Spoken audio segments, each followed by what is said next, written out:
ассалому алайкум кадбонувони азиз, ба канали Кулчақанд хуш омадед.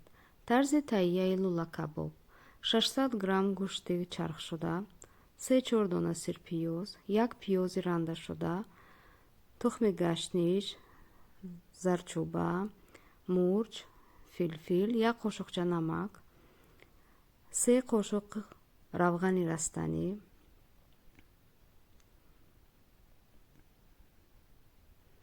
2 қошуқ соуси соя,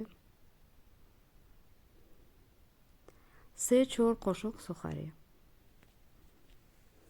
ҳамаро хуб омехта карда ба муддати 2 соат ба яхдон равон мекунем.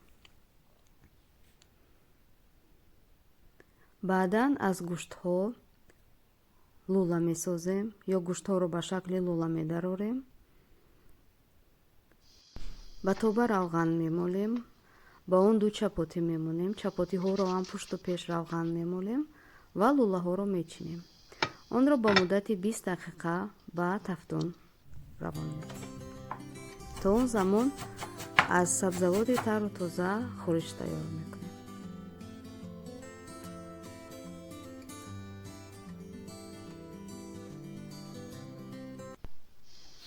лула кабоб омода шуд.